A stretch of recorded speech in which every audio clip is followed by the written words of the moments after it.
Assalamualaikum warahmatullahi wabarakatuh. Mohon izin Bapak Ibu kita mulai nggih sambil menunggu Bapak Ibu yang lainnya untuk bergabung di YouTube dan juga di Zoom. Assalamualaikum warahmatullahi wabarakatuh. Selamat siang Bapak Ibu semuanya. Yang saya hormati pimpinan Pasca Sarjana Universitas Negeri Malang, Bapak Direktur, Bapak Wakil Direktur, juga Bapak Kaprodi PPG, Bapak Ibu Tim Pengembang PPG UM, dan juga Bapak Ibu PPG bagi guru tertentu plotting pertama tahun 2024. Alhamdulillah pada kesempatan ini kita masih bisa diberi kesehatan untuk bisa mengikuti kegiatan sosialisasi UKPPG bagi guru tertentu tahap 1 2024. Bapak Ibu, eh, untuk kegiatan hari ini sebenarnya tidak terlalu formal nggih. Jadi Bapak Ibu bisa nanti sekaligus bertanya terkait apa saja yang diperlukan untuk kegiatan UKPPG. Materi pada hari ini ada dua. Yang pertama terkait ujian tertulis dan yang kedua adalah terkait dengan UKIN atau ujian kinerja. Eh, Bapak Ibu mohon izin untuk share screen.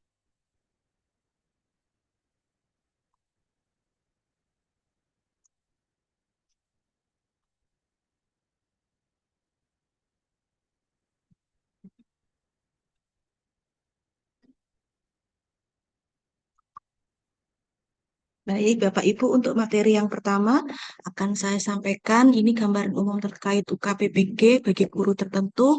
Pada saat orientasi, Bapak Ibu sudah eh, sekilas atau sudah tahu terkait dengan apa saja ujian kompetensi yang akan dilakukan.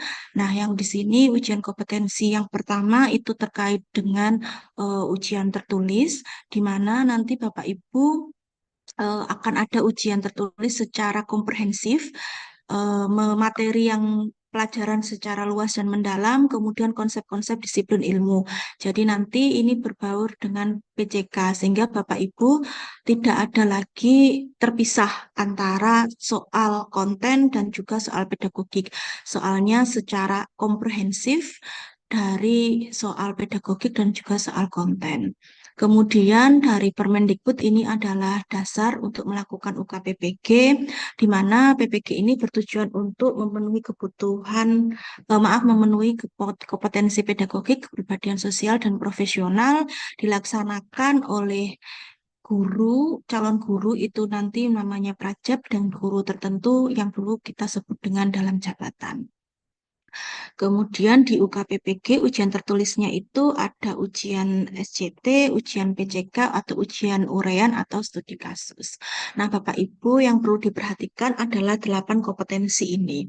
8 kompetensi ini nanti akan diturunkan untuk untuk ujian tertulis dan juga diturunkan untuk UKIN atau ujian kinerja. Jadi seluruh ujian itu salah satunya melihat dari 8 profil lulusan sekaligus melihat dari standar minimal guru. Jadi ada Permendikbudnya seperti itu. Jadi Bapak Ibu mampu melaksanakan tugas keprofesionalan, mampu merumuskan tujuan pembelajaran, menganalisis struktur dan alur materi pembelajaran, kemudian merancang struktur berkesinambungan, kemudian melaksanakan pembelajaran berpusat pada peserta didik, mengevaluasi pembelajaran sesuai dengan perkembangan peserta didik dan kurikulum, mampu melakukan refleksi secara komprehensif, dan mampu mengembangkan diri secara berkelanjutan sebagai guru profesional.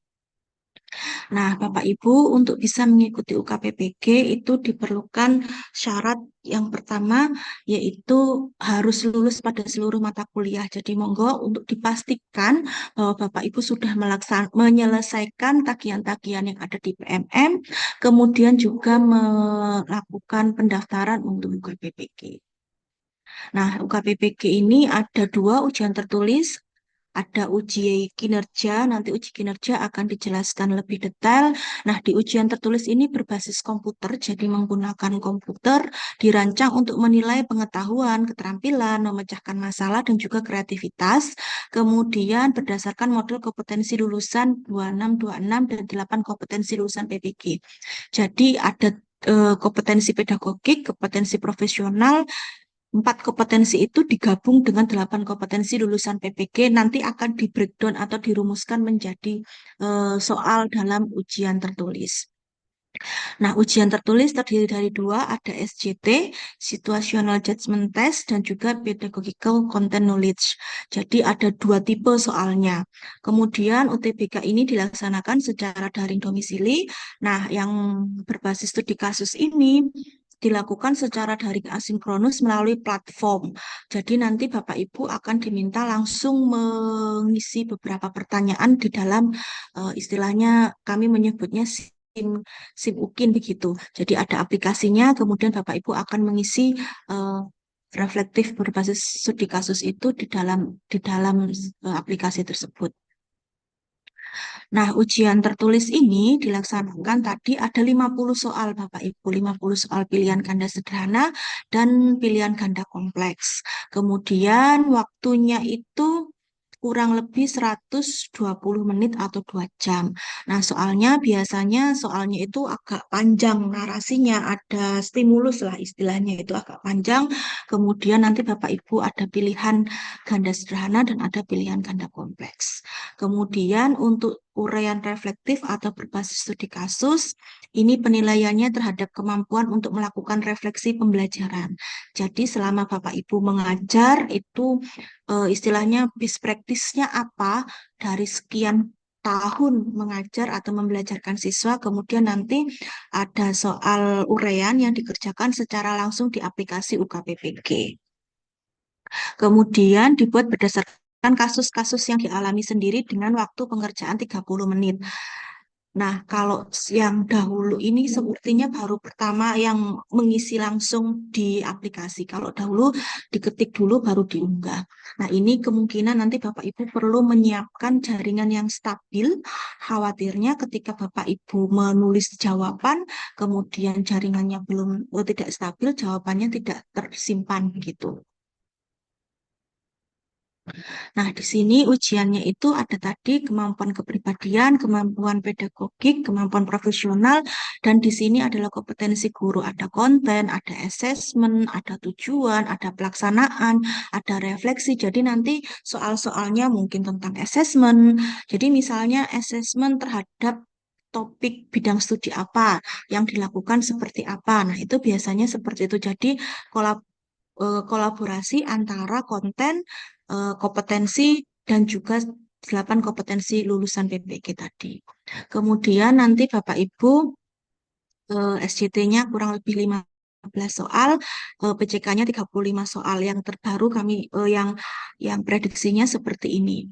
Kemudian di sini Bapak Ibu untuk uji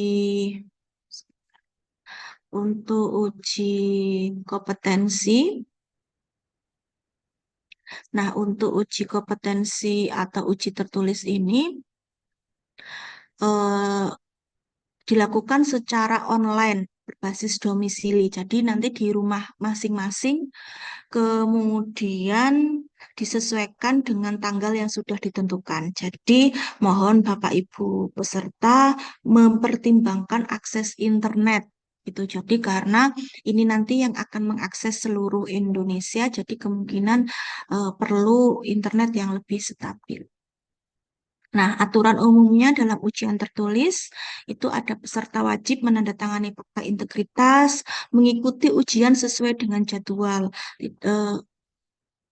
Tidak tidak boleh misalnya ujiannya, oh saya pengennya ujiannya Senin, padahal ditentukannya hari Selasa, itu tidak diperkenankan.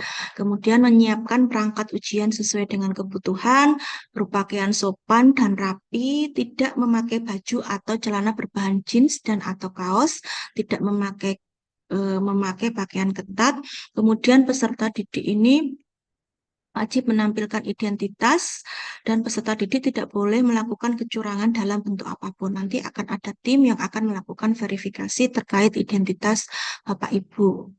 Jadi usahakan pada saat ujian dipersiapkan identitas dirinya berupa KTP dan juga kartu pendaftaran.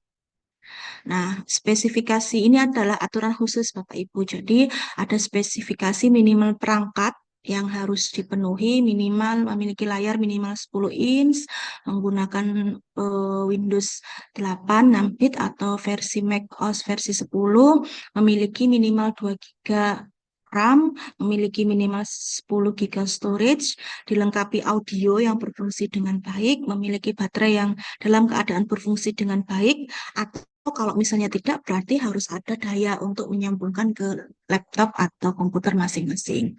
Handphone yang telah terpasang aplikasi Zoom, nama dan aplikasi Zoom harus sesuai dengan nama lengkap peserta, kemudian koneksi internet stabil dan kuota internet minimal sebesar 10 GB. Jadi untuk ujian ini diperlukan kuota internet minimal, nggih. Jadi dipersiapkan sebelum nanti melakukan kegiatan ujian. Nah, nanti sebelum mengikuti ujian ada menyiapkan laptop, kemudian menyiapkan handphone sesuai dengan spesifikasi yang terpasang aplikasi Zoom, kemudian menyiapkan koneksi internet, menyiapkan ruangan yang tenang, nyaman, dan pencahayaan yang cukup. Mungkin bisa juga kalau di sini tidak ada menyiapkan air mineral, mungkin Bapak Ibu, karena waktunya cukup banyak, jadi dipersiapkan itu juga tidak masalah. Kemudian peserta menyediakan meja kursi dengan jarak kurang lebih 2 meter dari kamera Zoom di HP, dan meja harus dibersihkan. Botol gelas air minumnya transparan.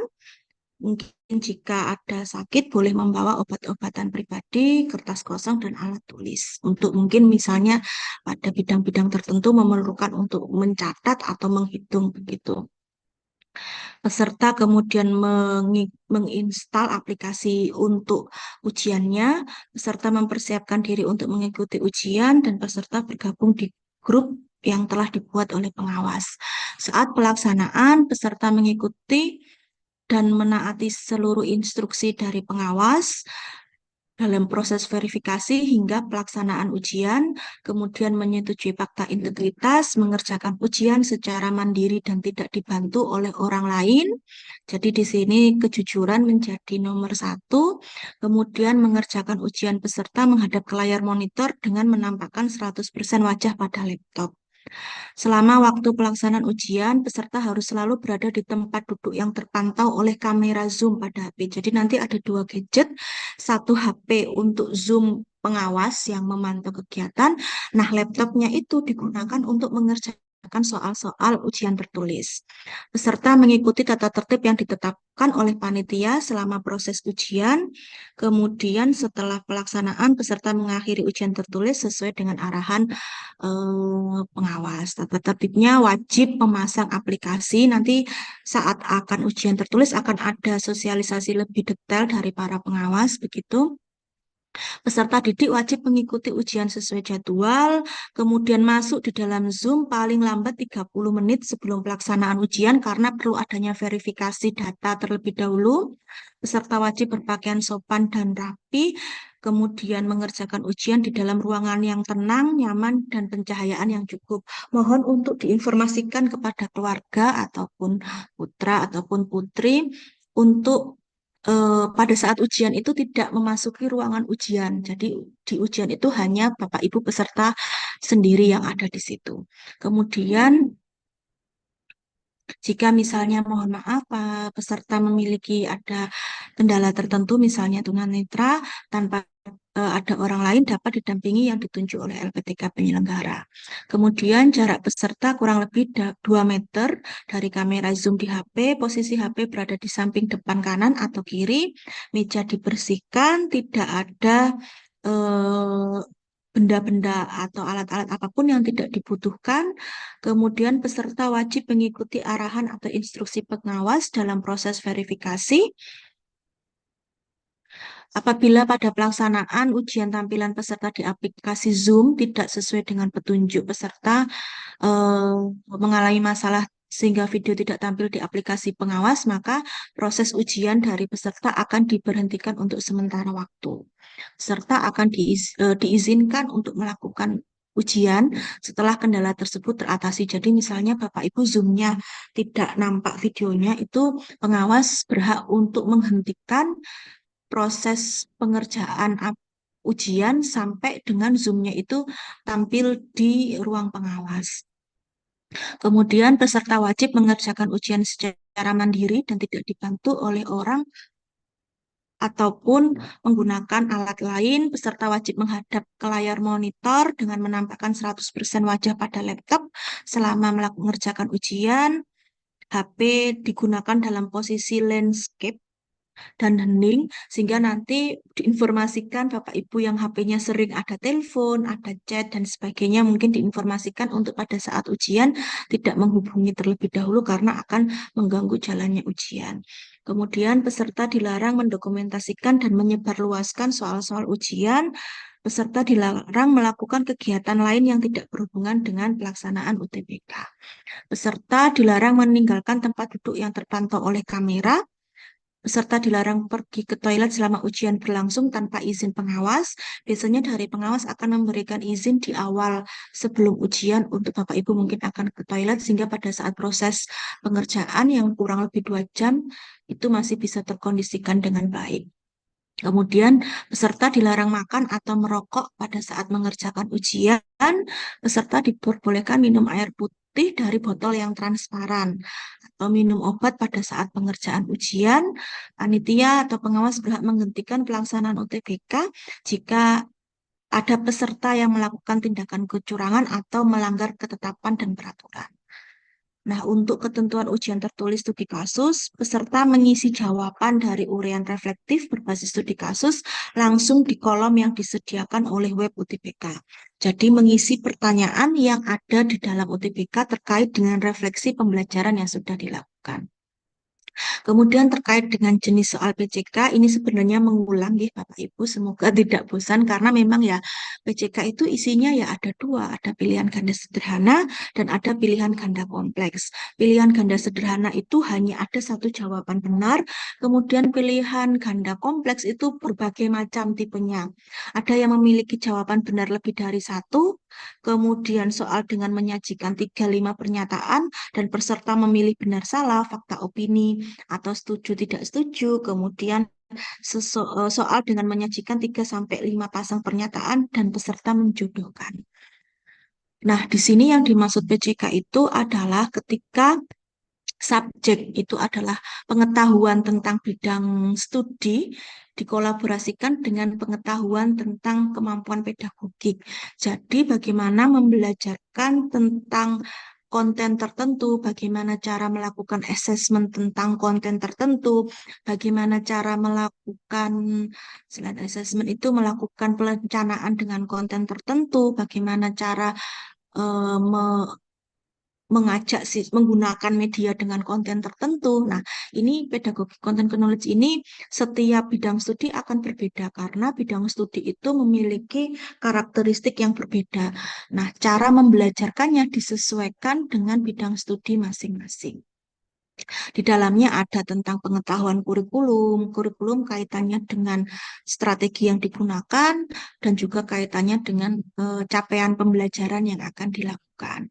Kemudian terkait dengan bagaimana pengetahuan tentang siswanya, karakteristik siswanya seperti apa. Nah, di sini berarti PCK itu pertanyaannya kompleks terkait dengan bagaimana cara membelajarkan atau kemampuan pedagogik Bapak Ibu dan kemampuan pemahaman terhadap materi yang Bapak Ibu, bidang studi yang Bapak Ibu ajarkan. Ini contoh yang sederhana, ini sudah banyak dilakukan. Jadi di sini materi ini contohnya nih, kolaborasinya misalnya ini terkait materi garis dan sudut. Nah, ada konten. Kontennya apa? Tentang garis dan sudut. Nah, kemudian pedagogiknya apa? Bagaimana cara guru itu memilih atau menyeleksi materi. Sehingga di sini ada dua, dua hal. Yang pertama terkait konten materi atau konten di bidang studinya. Yang kedua terkait dengan bagaimana caranya. Karena menyusun materi pembelajaran itu merupakan salah satu kompetensi pedagogik. Jadi mungkin tentang alur pembelajaran, mungkin tentang materi pembelajaran, mungkin bagaimana cara menyusun LKPD, menyusun media dan sebagainya, atau melaksanakan media atau menggunakan media. Nah, di sini ketika eh, ada dua soal, nggih, ada dua konten, jadi materi pembelajarannya, dan yang kedua adalah eh, kemampuan pedagogiknya. Kalau dilihat dari sini, keywordnya ada teruji kebenarannya, tidak ketinggalan zaman, dan memberikan kontribusi untuk pemahaman ke depan. Jadi ini keyword yang dikasih ini adalah cara menjawab. Karena ketika Bapak Ibu membaca soal yang panjang, itu memang harus melihat keywordnya apa, baru menyesuaikan dengan pilihan jawaban. Kalau dibaca semuanya, tapi tidak mencari kata kuncinya, maka itu biasanya akan bingung karena jawabannya akan mirip-mirip gitu. Ini studi kasus, ini ngapunten nggih, soalnya masih menggunakan K13. Jadi ada kompetensi dasar, ada indikator, ada tujuan pembelajaran. Nah, di sini ada mata pelajaran matematika kelas 7. Kemudian ini ada kontennya, persamaan dan pertidaksamaan linear. Pertanyaannya komponen RPP tersebut prinsip yang digunakan oleh guru. Jadi ketika menyusun RPP berarti kemampuan dalam pedagogik digabung dengan kontennya, yaitu kontennya terkait persamaan dan ketidaksamaan linear, itu nanti ketika. Jadi soalnya hampir seperti ini semuanya, ada kompetensi pedagogiknya, ada konten yang akan dikaji.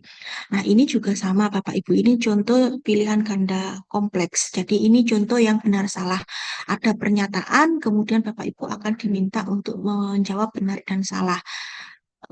Dan di sini menerapkan pembelajaran berdiferensiasi. Jadi ini kemampuan pedagogiknya, materinya ada, kontennya mitigasi bencana.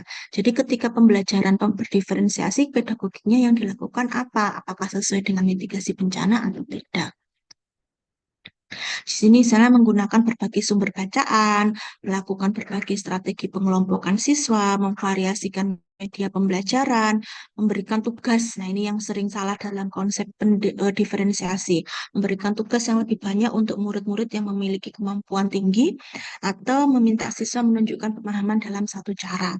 Jadi ini maksudnya kalau misalnya menggunakan pembelajaran diferensiasi, maka asesmennya juga harus menggunakan diferensiasi. Ini juga ada contoh lagi, ini contoh yang ada mencocokkan atau menjodohkan. Misalnya, pasangkan dan urutan indikator berikut untuk membuat alur tujuan pembelajaran IPAS di sekolah dasar. Jadi, kemampuan pedagogiknya ada di menyusun alur tujuan pembelajaran, materinya atau kontennya ada di sistem pencernaan manusia. Jadi, nanti kurang lebih soalnya pasti ada dua unsur seperti itu. Peserta didik misalnya dapat mendeskripsikan tentang fungsi. Jadi ini hierarkinya, urutannya yang mana. Ini contoh, nggih. Jadi misalnya satu, ini urutan yang pertama. Dilihat dari apa? Kalau untuk menyusun alur tujuan pembelajaran itu dimulai dari yang level kognitif rendah hingga level kognitif yang tinggi. Berarti cara gampangnya, oh paling rendah kan mendeskripsikan C1. Kemudian mendemonstrasikan C, C3, mendeskripsikan ini bisa C2, ini C3, kemudian yang ke 3A itu yang ketiga menelaah itu C4 dan melaporkan ini adalah C6. Sehingga ketika menyusun alur tujuan pembelajaran, maka urutannya adalah dari eh, level kognitif terendah hingga level kognitif tertinggi. Nah, untuk SJT dirancang untuk menilai bagaimana kandidat akan bereaksi dalam situasi hipotesis. Hipotesis itu berdasarkan skenario berbasis pekerjaan sebagai guru di kehidupan nyata. Pertanyaan-pertanyaan ini mengharuskan peserta peserta untuk menggunakan keahlian dan pengalaman yang telah mereka dapatkan di posisi sebelumnya. Kemudian menjawab jawaban kandidat atas pertanyaan ini dapat membantu menjelaskan potensi performansi kerja mereka. Butir SJT dapat sangat bervariasi dalam konteks detailnya. Hal yang sama adalah adanya skenario dengan struktur yang baik mencukupi serta logistik untuk memperkenalkan kompleksitas dalam membuat keputusan. Maksudnya begini, jadi disajikan situasi tertentu dalam kondisi kerja sebagai seorang guru, kemudian Bapak Ibu diminta untuk memilih kira-kira sikap mana yang akan Bapak Ibu lakukan untuk kondisi tersebut. Nah, di sini itu ada kasus, kemudian ada alternatif opsi, kemudian peserta dinyatakan dinyatakan apa yang ditanyakan apa yang akan mereka lakukan. Jadi tindakan apa yang akan dilakukan ketika menemukan situasi tersebut. Opsi jawaban yang mendapat skor tinggi adalah tindakan yang tepat dengan apa yang akan diukur. Nah, kelemahan dalam SJT itu biasanya antara bukan kelemahan ya, tantangannya di SJT itu antara opsi A, opsi B, opsi C, opsi D. Kalau tidak salah ada 5 opsi. Opsi E itu mirip-mirip. Jadi harus teliti dalam membaca opsi jawaban karena skor tertinggi adalah tindakan yang tepat dengan apa yang diukur. Ini misalnya, kan ini hampir sama, nggih, dan ini bacaannya juga banyak begitu. Jadi seorang guru ini ada anak pengawas di sekolah di kotanya, siswa tersebut memiliki nilai rendah. Tapi kepala sekolah meminta agar nilai ini mungkin ada beberapa yang terjadi seperti itu. Nilai siswa tersebut ditambah sehingga dapat masuk ke dalam kelompok siswa berprestasi. Nah, tanggapannya seperti apa? Jadi sikap yang akan Bapak Ibu lakukan seperti apa? Nah, opsi jawaban A, B, C, D, E ini perlu dibaca dan disesuaikan dengan nilai yang paling tepat gitu. Kalau mempertimbangkan rasa segan kepala sekolah, seraya menambah poin sesuai yang dibutuhkan saja. Mempertimbangkan rasa segan kepada kepala sekolah sebagai atasan, seraya menambahkan poin nilai yang relatif setara dengan siswa lainnya. Memberikan nilai apa adanya sesuai dengan pencapaian siswa meskipun kepala sekolah meminta menaikkan nilainya, mempertimbangkan rasa segan kepada kepala sekolah sehingga memberi tambahan nilai sedikit lebih tinggi. Karena kepala sekolah itu ikut turut campur sebagai sanksi dikurangkan nilai siswa tersebut. Nah, jadi tentu Bapak Ibu ketika dalam prinsip assessment itu apa yang performance apa yang dimiliki oleh siswa yaitu yang dituangkan dan tidak boleh ada campur tangan dari siapapun karena guru ketika melakukan kegiatan penilaian atau assessment itu menjadi hak prerogatif.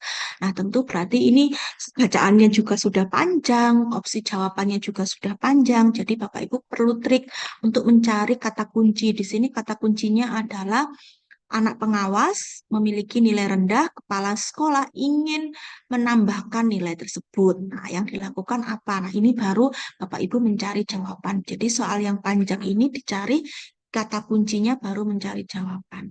Itu dari saya. Terima kasih terkait dengan ujian ini. Mungkin saran saya Bapak Ibu perlu banyak berlatih terkait soal-soal eh, SJT ataupun PJK. Dan ini memang saat ini sudah banyak yang beredar begitu. Ada juga saya melihat di beberapa YouTube itu sampai diulas per soal satu-satu begitu. Nah, memang kalau tidak terbiasa itu akan bingung gitu Bapak Ibu. Jadi ujian tertulis itu kuncinya adalah banyak berlatih. Itu dari saya. Untuk materi selanjutnya terkait uji kinerja akan disampaikan oleh Pak Darmawan. Eh, untuk dari saya akhiri terlebih dahulu. Assalamualaikum warahmatullahi wabarakatuh. Selamat Waalaikumsalam. siang, monggo Pak Dar. Oke, matur nuwun, Bu Dia.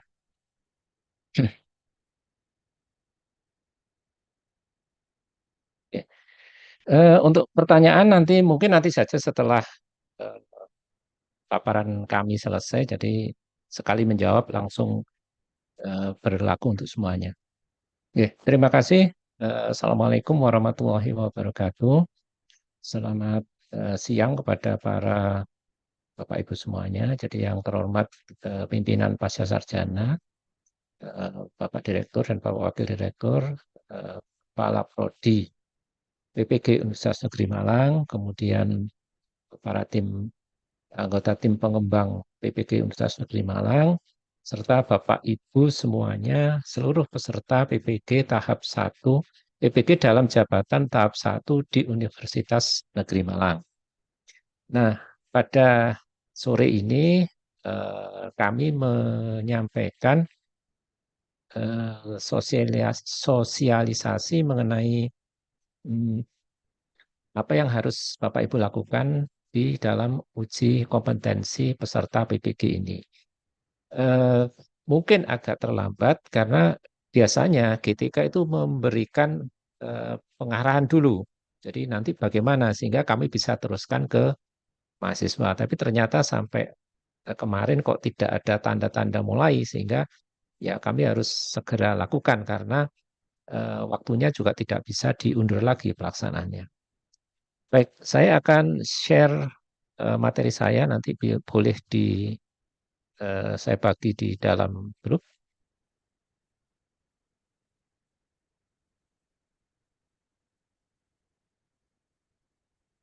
Baik, eh, kalau tadi Bu Fatia sudah menjelaskan tentang uji tertulis atau uji pengetahuan sebenarnya namanya UP, uji pengetahuan, tapi sekarang diganti namanya menjadi ujian tulis berbasis komputer atau UTBK, di mana pengerjaannya harus menggunakan komputer. Mungkin saya mengulang sedikit dari yang Putia. Jadi Bapak Ibu harus siapkan dua hal, laptop dan HP. Nah, laptop untuk bekerja, HP untuk pengawasan. Kenapa? Karena nanti Bapak Ibu akan diawasi oleh tim dari universitas melihat Bapak Ibu bekerja. Intinya demikian. Eh, jadi pada dasarnya setiap mahasiswa PPG harus mengikuti uji kompetensi. Jadi karena disyaratkan di Undang-Undang Guru dan Dosen bahwa guru wajib memiliki kompetensi, di mana kompetensi itu diperoleh melalui suatu pendidikan profesi, yaitu PPG. Nah, kemudian di peraturan pemerintah yang ada di bawah undang-undang ini, nanti disebutkan bahwa PPG diakhiri dengan uji kompetensi yang berbentuk sebagai ujian tertulis dan uji kinerja. Nah, kemudian eh, apa namanya secara teknis nanti yang melaksanakan atau mengadakan adalah Panitia Nasional Uji Kompetensi Peserta PPG atau kami sering menyebutnya sebagai PANAS, Panitia Nasional. Nah, PANAS inilah yang membuat aturan, yang mengadakan sistemnya dan sebagainya, dan kami bekerja sama dengan Panitia Nasional karena ketika pelaksanaan uji tertulis atau UTBK itu pengawasnya adalah dari universitas. Tapi belum tentu Bapak Ibu yang di UM akan diawasi oleh kami yang di UM, belum tentu disebar. Jadi bisa jadi ada yang diawasi dosen dari UNESA, dari Jogja dan sebagainya. Jadi tergantung dari pembagiannya nanti.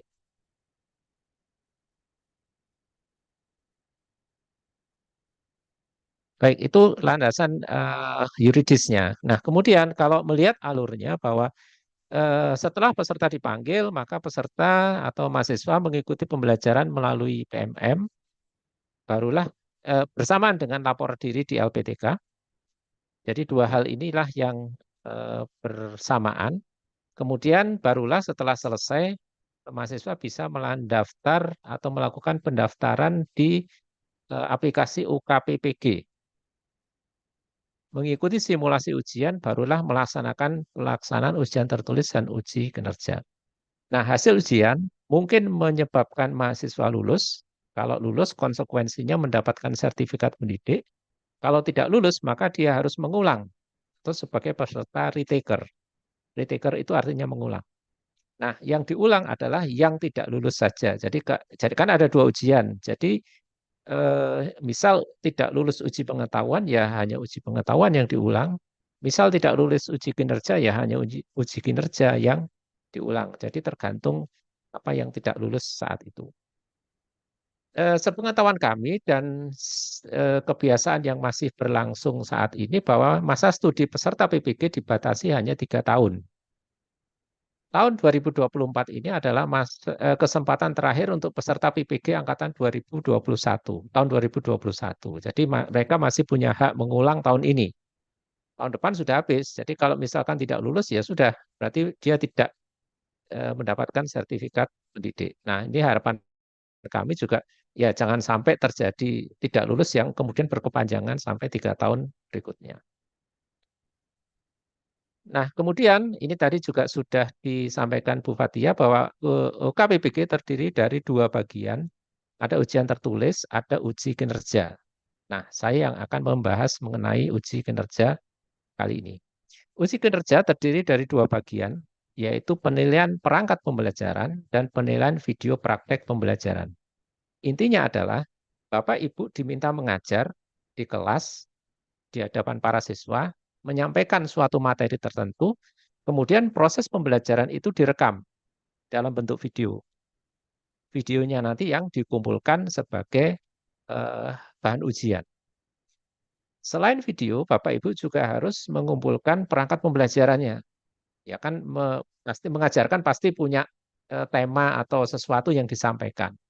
Bagaimana apa itu materinya, bagaimana strategi pembelajarannya, bagaimana evaluasinya dan lain sebagainya. Itulah yang menjadi perangkat pembelajaran. Nah, itu yang juga dikumpulkan. Jadi mengumpulkan dua hal, perangkat pembelajaran dan video pembelajaran. Nah, nanti setelah selesai upload, barulah para penilai, dosen dan guru akan memberikan penilaian terhadap produk yang Bapak Ibu masukkan di dalam aplikasi itu. Dilihat RPP-nya bagaimana atau perencanaannya bagaimana, apakah sesuai dengan pembelajarannya. Jangan-jangan apa namanya perencanaannya menyebutkan strateginya begini, tapi tidak terwujud di dalam videonya. Berarti ada ketidaksesuaian. Nah, itu yang menjadi bahan penilaian. Nah, kalau mahasiswa yang dari guru biasa, selain guru BK, mengumpulkan satu perangkat pembelajaran dan satu video. Nah, kalau mahasiswa dari bimbingan konseling ini lebih banyak yang harus dikumpulkan, yaitu ada RPL, rancangan pelaksanaan layanan, dan video layanan untuk dua hal, bimbingan klasikal dan bimbingan layanan konseling. Jadi kalau yang biasa mengumpulkan satu video, untuk yang BK mengumpulkan dua video dan dua perangkat. Nah, ini yang apa namanya perlu menjadi perhatian karena ada dua video, artinya ada dua kali syuting, dua kali edit, dua kali unggah. Oke, itu terkait dengan mungkin. Nah, kalau jadwal dari apa namanya GTK, di situ disebutkan pendaftaran UKPBG dilakukan tanggal 26 Agustus sampai 8 September. Pendaftarannya eh, pada dasarnya melalui aplikasi PMM, tetapi tampaknya tidak semua berhasil. Ada yang abu-abu, ada yang biru, ada yang kemudian berubah lagi begitu, sehingga bisa saja mendaftar melalui ini. Nah, jadi pada dasarnya tombol yang ada di PMM itu ya juga akan mengarah ke sini sebenarnya. Nah, nanti kami tunjukkan sebenarnya akan mengarah ke web itu. Nah, nanti setelah mendaftar, nanti kesempatan untuk mengunggah video adalah tanggal 11 sampai 15 September. Jadi ada 4 hari untuk mengunggah video. Nah, lalu kapan syutingnya? Pengambilan video dilakukan bersamaan dengan masa pendaftaran. Jadi sekarang tanggal 29 masih ada kurang lebih 8 tambah 3, 11 hari lagi untuk melaksanakan apa namanya pengambilan video. Silakan dipikirkan materi apa yang mau disajikan, kelasnya bagaimana, settingnya bagaimana. Silakan dipikirkan mulai sekarang. Nah, jadi selama dalam rentang waktu yang sangat panjang ini, silakan melakukan pengambilan video, kemudian editing video, baru pada tanggal 11 sampai 15 dilakukan upload videonya. Barulah pada tanggal 23 nanti ada penilaian uji kinerjanya. Nah, jadi ada jeda waktunya. Sedangkan Bapak Ibu melaksanakan uji tulisnya tanggal 21 dan 22. Maaf, bukan 21 dan 22, tidak. Ujiannya ada 2 hari, tapi Bapak Ibu hanya di salah satu hari saja. Jadi bukan 2 hari ujian ya. Hanya di salah satu hari saja. Nah, untuk penilaian ya sudah, Bapak Ibu tidak perlu terlibat apapun karena tugas apa namanya filenya sudah diunggah. Sekarang giliran pengujilah yang akan memberikan penilaian. Oke, nah berkaitan dengan pendaftaran.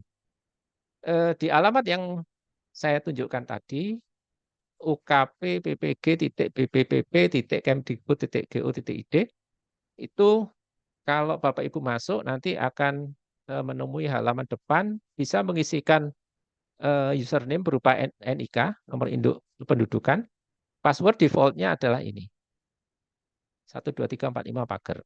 Nah, itu password default. Artinya silakan nanti diganti sesuai dengan password yang diinginkan supaya jangan sampai ada orang masuk lalu menghapus dan sebagainya. Nah, akan tetapi, nah ini ada tambahan, akan tetapi kami masih menghadapi kendala dalam hal sinkronisasi data peserta LPTK, jadi antara LPTK, PDDK, dan GTK. Kenapa? Karena yang ikut ujian itu harus sudah terdata di PDDK. Sementara entry ke PDDK itu juga tidak bisa sekali klik selesai, tidak. Harus ada yang diisikan, kemudian di sana masih menunggu waktu dan sebagainya baru bisa tampil di aplikasinya pendaftaran.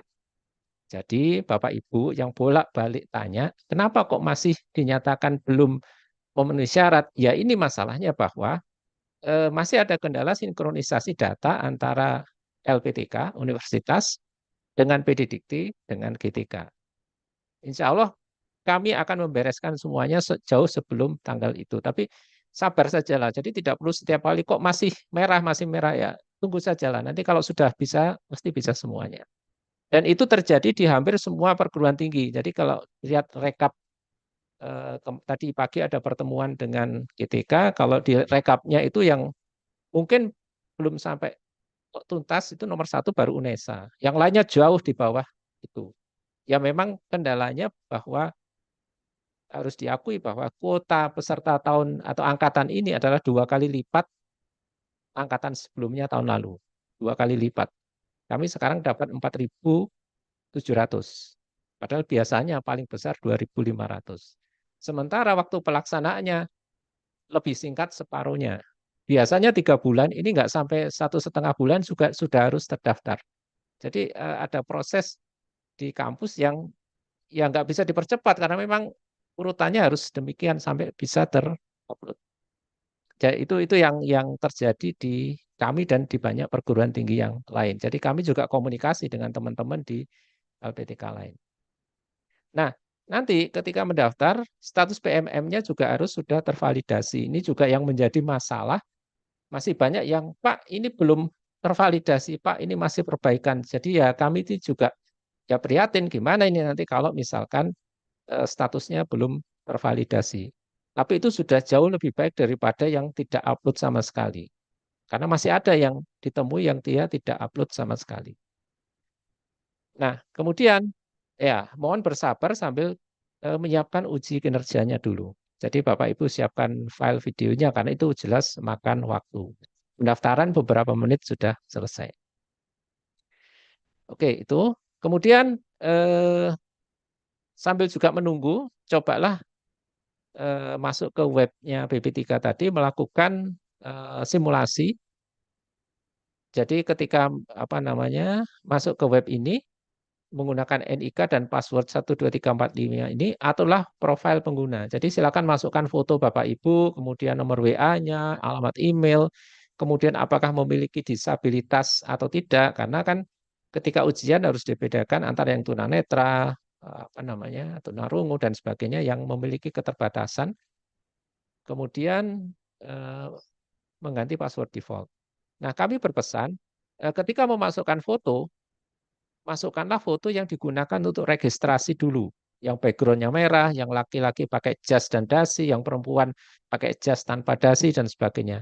Kenapa? Ya karena foto itulah yang digunakan untuk cetak sertifikat pendidik. Kalau tidak sesuai bagaimana? Kalau tidak sesuai pasti diminta mengganti. Nantinya pasti diminta mengganti. Kemudian kalau passwordnya lupa, sudah diganti lupa, ini masalah yang sering terjadi.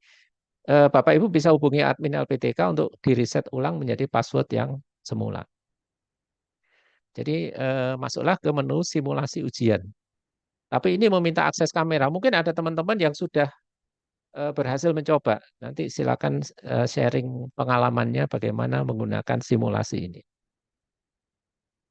Nah, saya akan masuk ke materi uji kinerja. Intinya adalah dari teks yang sangat panjang ini, ada 2 hal yang harus dipenuhi Bapak Ibu dan tadi sudah saya sebutkan. Yang pertama adalah penilaian perangkat pembelajaran, kemudian penilaian video praktek pembelajaran. Nah, Perangkat pembelajarannya bagaimana? Bisa berbentuk RPP kalau misalkan masih menggunakan K13. Bisa berbentuk modul ajar kalau sudah menggunakan kurikulum Merdeka. Atau apa namanya? Oh, kalau BK pakai RPL ya. Jadi intinya tidak dibatasi pada satu kurikulum tertentu. Silakan menggunakan apa yang berlaku di sekolah. Jangan dipaksakan berubah, nanti malah tidak bagus pembelajarannya. Nah, kemudian dari perangkat pembelajaran ini dipraktekkan di kelas secara real, direkam dalam bentuk video. Nah, nanti video itu yang harus dikumpulkan. Nah, kemudian perangkat pembelajarannya apa? Berupa ini, hasil perkuliahan atau yang disiapkan secara khusus. Nah, ini mungkin kalau hasil perkuliahan ini agak kurang tepat ya, karena kalau yang apa namanya angkatan tahun lalu memang masih ada pertemuan online, jadi yang membahas pembelajaran dan sebagainya menghasilkan satu RPP.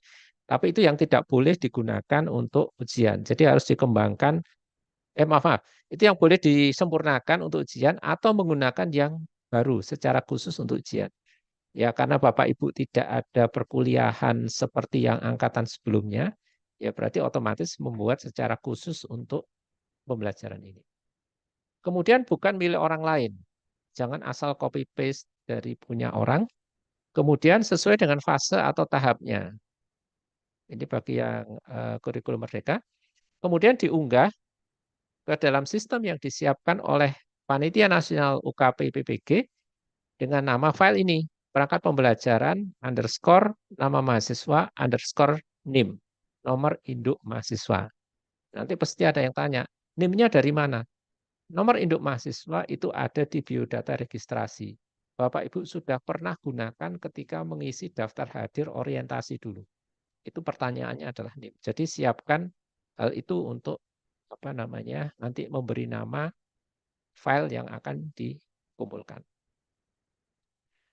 Itu yang pertama, perangkat pembelajaran. Kemudian kalau tadi untuk yang non BK, kalau BK berarti mengumpulkan dua hal. Satu RPL konseling individual, kemudian satu RPL bimbingan klasikal. Oh ya, tadi ada yang lupa. Pembelajaran dilakukan 2 JP. Pembelajaran dilakukan 2 JP. Nah, kalau yang BK masing-masing durasi 1 JP. Jadi skenario pembelajarannya adalah untuk 1 JP. Kemudian kalau misalkan ini kasusnya BK ya, ada asesmen, ada pengumpulan data dan sebagainya boleh disertakan. Tuh. Nah, ini yang pemberian nama untuk RPL-nya BK, RPL KI underscore nama mahasiswa underscore NIM, serta RPL BKAL underscore nama mahasiswa underscore NIM untuk bimbingan klasikal. Nah, video. Video yang digunakan untuk praktek pembelajaran menggunakan modul ajar atau perencanaan yang sudah dibuat sebelumnya tadi. Jadi harus cocok. Kemudian direkam saat mengajar dengan durasi 2 JP. Kalau PAUD, silakan menyesuaikan karena JP-nya PAUD berbeda dengan JP-nya SMK. Pasti lebih pendek. Kemudian gambar atau videonya harus fokus, suara jelas dan stabil. Jangan goyang-goyang dan sebagainya. Kemudian seluruh aktivitas pembelajaran direkam. Jadi jangan hanya merekam Bapak Ibu di depan kelas saja atau siswanya saja, tapi kombinasinya. Ya kapan ketika harus menampilkan suasana satu kelas secara keseluruhan, kapan harus menampilkan mungkin hanya sekedar guru dengan beberapa siswanya. Nah, itu kan silakan diatur, tapi jangan satu hal saja. Kemudian jangan ditambah dengan aksesoris, nambahi profil sekolah, nambahi peserta, jangan. Latar belakang musik juga jangan, apakah instrumen atau apa namanya lagu. Karena sering terjadi lagunya justru menutupi apa yang dibicarakan gurunya. Nggak kedengeran, apa yang gurunya ngomong apa nggak kedengeran. Karena ketutup oleh lagu. Nah, nanti yang diunggah adalah rekaman utuh 2 JP. Sorry. Rekaman utuh 2 jam. Dan video yang sudah diedit dalam durasi 20 sampai 30 menit. Jadi dari rekaman 2 jam pelajaran itu, Bapak Ibu potong menjadi video yang berukuran 30 menit. tentu 30 menit bukan asal potong, tapi jelas ada bagian pembukaan dan sebagainya sampai penutup lengkap sesuai dengan rencana pembelajarannya. Ya memang misalkan katakanlah ketika diskusi misalkan, kan tidak seluruh bagian diskusi ditampilkan. Mungkin awalannya ketika Bapak Ibu menjelaskan, proses diskusinya beberapa saat, kemudian hasilnya bagaimana. Nah, editingnya contohnya seperti itu. Nah, intinya demikian. Jadi ada 2 video yang harus dikumpulkan, video utuh 2 jam dan video edit 30 menit. Nah, di mana meletakkan? Silakan disimpan di Google Drive masing-masing peserta. Kemudian nanti link atau tautan dari file itulah yang dikumpulkan di aplikasi eh, aplikasi ujiannya. Jadi yang dikumpulkan bukan filenya tapi linknya. Filenya ada di mana? Filenya di drive Bapak Ibu masing-masing. Jadi pastikan drive-nya cukup karena video 2 jam itu pasti besar. Kemudian nanti jangan lupa untuk di-share atau di settingnya dibuat supaya bisa dilihat orang lain, dibuat berbagi. Nah, untuk yang video untuk kelas BK kurang lebih sama, untuk praktek layanan bimbingan klasikal, durasinya 1 JP, kemudian lain-lainnya sama, gambar fokus, kemudian seluruh aktivitas tampil, kemudian tidak ada aksesoris. Nah, ini juga sama, rekaman utuh 1 jam dan hasil edit 20 sampai 30 menit. Tetap 2 file. Dan satu lagi untuk BK adalah video konseling individual. Sama seperti tadi, peserta atau guru, mahasiswa dengan siswa yang konselingnya itu yang terlibat dalam konselingnya ini juga direkam, wajib menampilkan semua kegiatan secara lengkap, kemudian durasi di 30 menit, diedit menjadi durasi 30 menit, dan dikumpulkan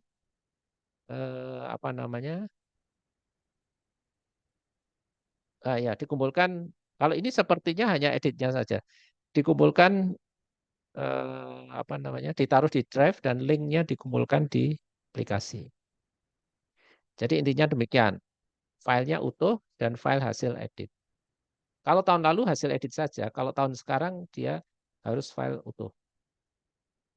Oke, kalau prosedur untuk mengikuti UKIN, peserta menyiapkan bahan ujian, baik perangkat pembelajarannya maupun videonya, kemudian menyiapkan perangkat komputer laptop untuk mengunggah. Ya tidak hanya komputer tapi juga koneksi internet, itu penting. Kemudian saat pelaksanaan, video yang sudah diedit, perangkat yang sudah jadi tadi diunggah ke aplikasi. Itu yang harus dilakukan saat UKIN.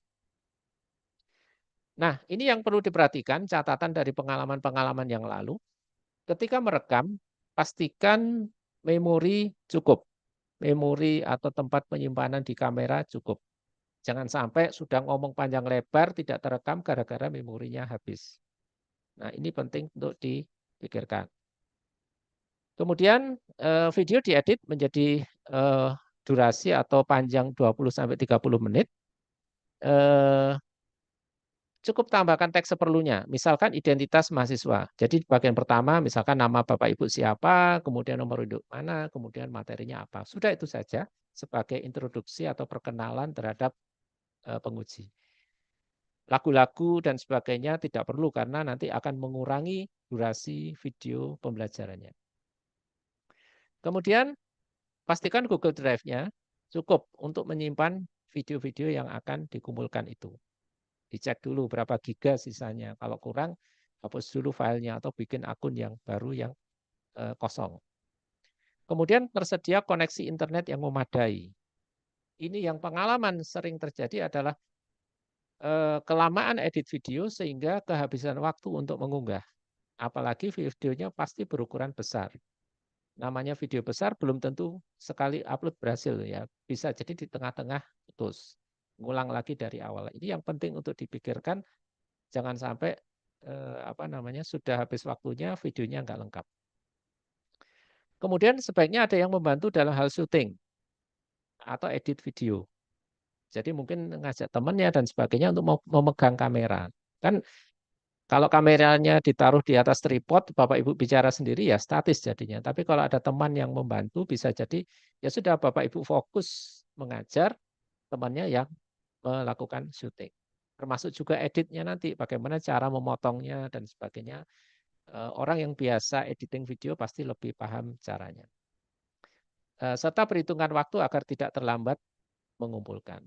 Nah, teknis instalasi exam browser dan bagaimana pengunggahan ada di petunjuk teknis bagi peserta UKPPBG. Tadi sudah saya berikan di grup yang grup Telegram.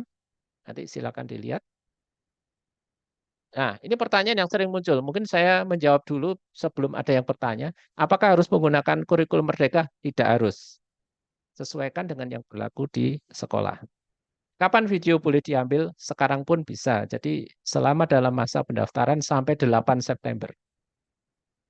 Kemudian, nah ini kemarin ada yang tanya, pada waktu itu sekolah saya midterm break. Jadi mungkin libur tengah semester lah, gitu, semacam itu. Ya bagaimana caranya supaya pembelajaran terlaksana? Kalau nggak ada siswanya kan nggak mungkin. Apa yang mau dikumpulkan? Nah ya kondisikan agar siswa bisa masuk atau pembelajaran terlaksana. Kemudian, nah ini yang juga sering ditanyakan. Saya mengikuti PPG bidang IPA, IPS, Matematika, Bahasa Indonesia, PKN, Bahasa Inggris bukan di jenjang SD. Sekaligus saya sebagai guru SD. Nah, apakah boleh pembelajarannya UKIN menggunakan SD? Kami sudah konsultasi ke pusat, diperbolehkan selama dalam bidang yang sama. Jadi misalkan Bapak Ibu IPA SD ya tetap mengajar IPA. Karena kurikulum Merdeka kan sudah mengadopsi yang IPAS tadi. Nah, silakan tetap konsisten dengan IPA-nya. Kalau tidak sesuai bagaimana? Nah, ini yang harus pinjam kelas. Pinjam kelas di suatu sekolah yang sesuai dengan jenjang yang disediakan. Misal, Bapak Ibu guru SD tapi ikut PPG ekonomi. Ya, atau guru SMP PPG ekonomi. Terpaksa harus pinjam kelas SMA karena ekonomi adanya di SMA, tidak ada di SD, tidak ada di SMP. Nah, seandainya sekolah tujuan itu meminta Bapak Ibu membawa surat resmi dari PPGUM, kami bisa sediakan. Nanti kami beri link untuk pengajuan suratnya. Tapi jelas suratnya nanti mau ditujukan ke sekolah apa, tanggalnya tanggal berapa dan sebagainya. Jadi harus rinci. Sudah kami siapkan form untuk pengajuan. Oh, habis.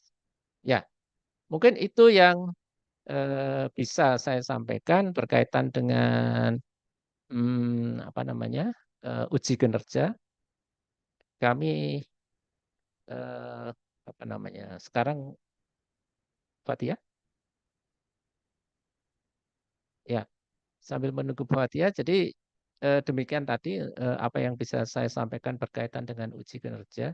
Intinya Bapak Ibu melakukan pembelajaran real di kelas, direkam berdasarkan perencanaan yang dibuat. Hasil perencanaan, hasil video nanti kemudian diunggah ke dalam aplikasi uji kinerja pada saat yang ditentukan. Eh,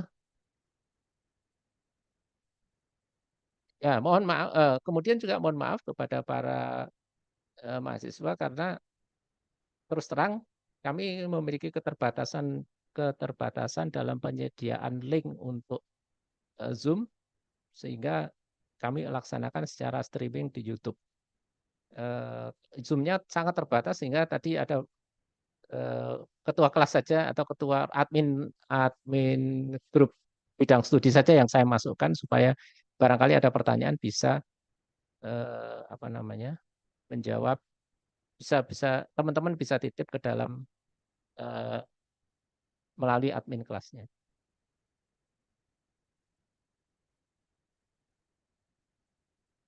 Mungkin ada pertanyaan dari Bapak Ibu. Di sini apakah penyedia drive penyimpanan tugas harus harus belajar ID? Terserah. Pokoknya masih muat. Terserah mau pakai Google Drive boleh, mau pakai belajar ID boleh, silahkan. Pokoknya masih muat. Apakah UTBK boleh menggunakan Chromebook? Tidak boleh. Aturannya hanya Windows atau Mac OS. Aturannya hanya dua itu. Karena aplikasinya hanya tersedia untuk dua versi itu. Tidak bisa menggunakan Chromebook. Materi untuk pembuatan video apakah ditentukan? Tidak. Silakan Bapak Ibu menentukan sendiri materi yang cocok untuk siswanya pada saat ini. Apa yang sesuai, misalkan Bapak Ibu ngajar matematika, ya materi matematika apa yang memang harusnya diberikan kepada siswa saat ini. Apakah pembuatan video harus disesuaikan dengan tugas yang sudah diunggah di PMM? Bisa sesuai, bisa tidak, tergantung dari konteks pembelajaran saat ini. Tapi misalkan menerapkan pembelajaran sosial emosional atau yang lain, ya silakan saja. Tapi intinya bahwa yang sekarang dinilai adalah praktek pembelajarannya. Google Form untuk pengumpulan pertanyaan sudah saya share di grup Telegram. Nanti untuk modul ajar apakah harus memuat keterampilan sosial emosional? Kalau memang diperlukan silahkan. Nggak bisa dipaksakan itu kan, apa namanya, kalau konteksnya tidak ada hal itu, mau dipaksakan malah jadi aneh.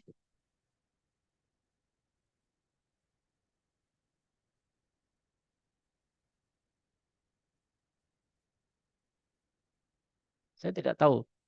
Untuk yang PJOK ada sampai 4 kali unggah tapi terabaikan. Saya tidak tahu pengabaiannya di sebelah mana. Nah, apakah studi kasus harus mendadak mengetik 30 menit? Jawabannya adalah iya. Kalau tahun lalu, kalau ujian yang dulu, mahasiswa mengetik dalam suatu file, filenya dikumpulkan. Sekarang tidak, mahasiswa harus ngetik sendiri. Nah, ini yang perlu latihan Bapak Ibu yang mungkin tidak terbiasa menekan tombol keyboard, bagaimana membuat tulisan dalam waktu 30 menit sekian kata. Nah, mungkin coba cari-cari studi kasus atau pertanyaan studi kasus di internet, coba diketik sendiri. Kira-kira 30 menit saya dapat seberapa sih gitu. Karena kan pada waktu ujian kan nggak ada bahan untuk dibaca, nggak boleh kan. Harus dari pikirannya sendiri dan pertanyaan juga tidak diketahui saat ini. Jadi siap saja dengan menjawab pertanyaan. Apakah dalam pembuatan video harus ada guru pamong? Tidak. Pembelajaran dilakukan sendiri. Jadi Bapak Ibu ya ngajar sendiri dengan siswanya direkam. Udah aja, tidak ada keterlibatan orang lain. Bagaimana sampai dalam batas waktu yang sudah ditentukan ternyata belum juga tervalidasi. Nah, ini yang terus juga bertanya ke pusat. Tapi kalau menurut kami intinya kalau misalkan sudah diperbaiki tinggal tunggu validasi, artinya kan ya sudah, berarti proses masih di sana. Mereka tanggung jawab untuk memvalidasi apakah diterima atau tidak. Tapi saya yakin eh, ya saya yakin tidak akan ditinggalkan lah Bapak Ibu guru ini. Ya masa sih kita sudah bekerja, Bapak Ibu sudah bekerja, mereka tinggal validasi, nggak selesai lalu menjadi korban. Saya yakin, saya rasa tidak akan terjadi hal itu. Boleh tidak menggunakan materi yang sudah dibuat di modul jurnal pembelajaran waktu PMM? Silahkan, kalau memang itu sesuai dengan pembelajaran saat ini. Pembuatan video harus 2 JP, ya. Semua harus diunggah, ya. Penugasan dan plotting penguji, ya itu kami lah, bukan bukan peserta. Tugas mahasiswa hanya sekedar melaksanakan praktek pembelajaran dan mengunggah videonya. Apabila di laptop sudah ada SEP, apakah harus diinstal ulang? Nah, ini mungkin Bapak Ibu pernah punya laptop yang pernah dipakai oleh mahasiswa angkatan sebelumnya, atau laptop itu pernah dipakai untuk ANBK atau yang lain. Kalau saran kami, pergilah ke webnya BP3, unduhlah aplikasinya. Karena siapa tahu beda versi, beda setting, dan sebagainya. Jangan spekulasi menggunakan produk yang tidak ditentukan. Nanti gagal koneksi dan sebagainya, masalah saat ujian, nah itu yang apa namanya, sebaiknya dihindari. Jadi lihat petunjuk teknis yang sudah kami bagikan, di situ ada alamat alamat untuk unduh aplikasinya, silakan diunduh dan diinstal di laptop masing-masing. Apakah hasil UKIN ada perbaikan apabila ada yang salah? Tidak. Jadi ya sudah dikumpulkan, dinilai, selesai. Tidak ada kesempatan remedi atau revisi. Apakah ketika pengambilan video UKIN akan diawasi oleh pengawas? Tidak. Yang diawasi oleh pengawas itu hanya pada saat uji pengetahuan. Untuk UKIN tidak ada pengawasan. Jadi silakan Bapak Ibu berekspresi sendiri di kelas, direkam sendiri, tidak ada yang mengawasi. Apakah video utuh dan video edit bisa diupload di YouTube? Kalau saran saya sih, ikuti saja aturan yang dibuat oleh BP3, oleh Panitia Nasional UKP PPG. Walaupun secara teknis bisa, toh yang dikumpulkan hanya alamatnya. Tapi pengalaman dari yang dulu-dulu, ternyata videonya dihapus oleh YouTube, ternyata gara-gara masalah copyright lagu dan sebagainya yang malah bermasalah. Mending kalau bisa di Google Drive saja. Apakah ada aturan khusus terkait mahasiswa pada saat video pembelajaran? Tidak ada. Silakan menggunakan apa yang berlaku di sekolah saat itu. Misal pada hari itu menggunakan batik PGRI, ya sudah pakai aja. Atau misalkan pakai batik Korpri, ya silakan. Tidak masalah. Apa yang berlaku silakan digunakan.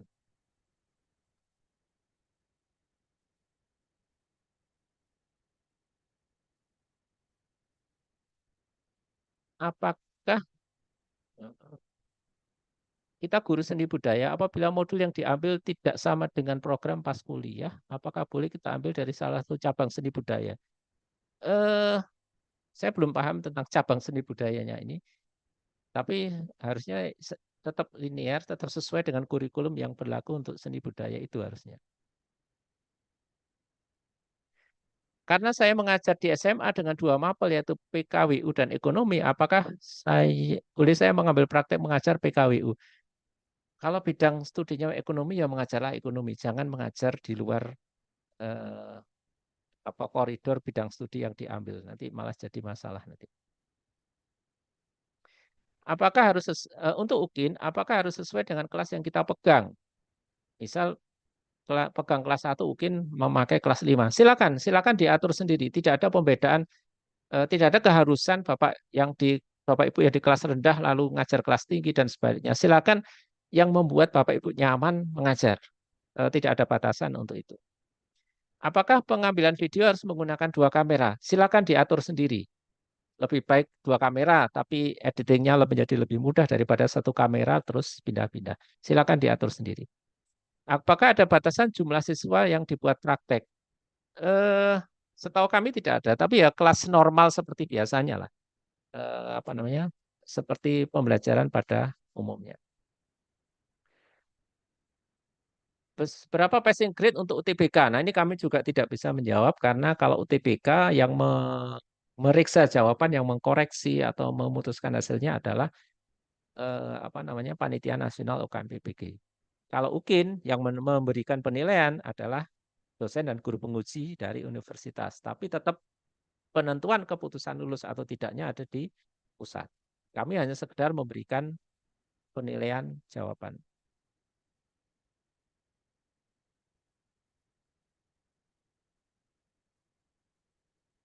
Hmm, oh ya, ini bagus. Pada juknis UKPPG tentang spesifikasi laptop tidak tertulis kamera.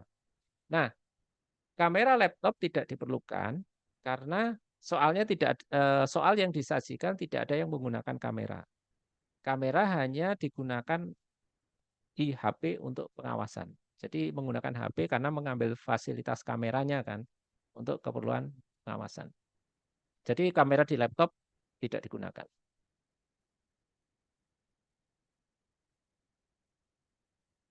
Untuk yang PAUD di dalam pembuatan video dan RPP harus sama.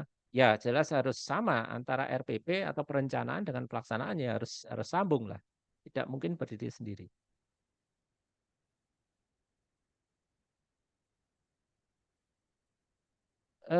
Kalau masalah apa namanya perbedaan bidang studi, saya rasa tetap kembalikan ke bidang studi PPG-nya.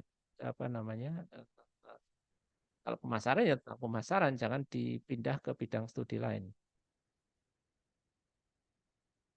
Menggunakan mouse sebagai taman alat bantu masih diperbolehkan asal bisa ditunjukkan itu kabelnya mouse itu mengarah kemana atau mouse-nya menggunakan apa.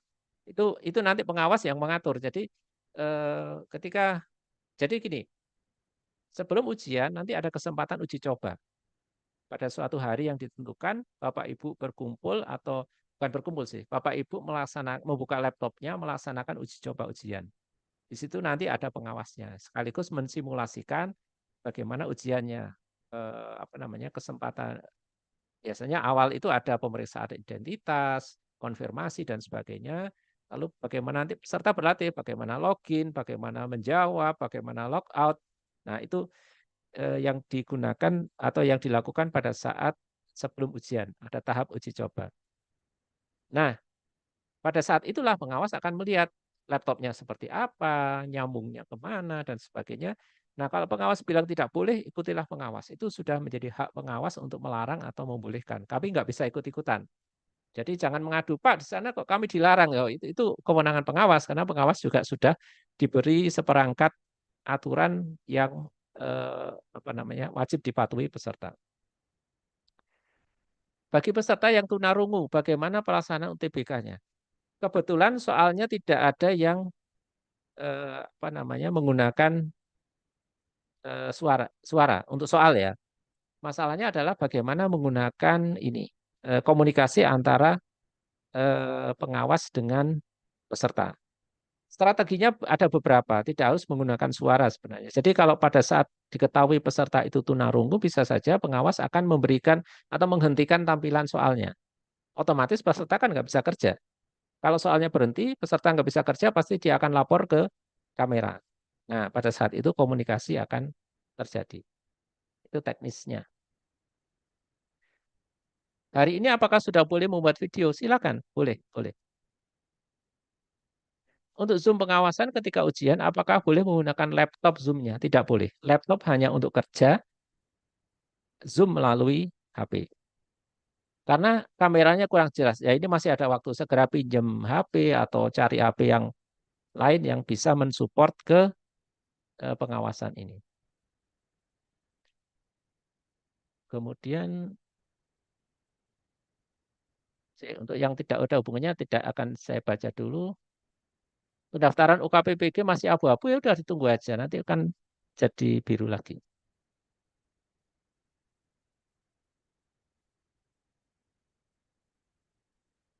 Saya SK saya guru PJOK, SIM PKB saya PJOK, Dapodik PJOK, ijazah IPS.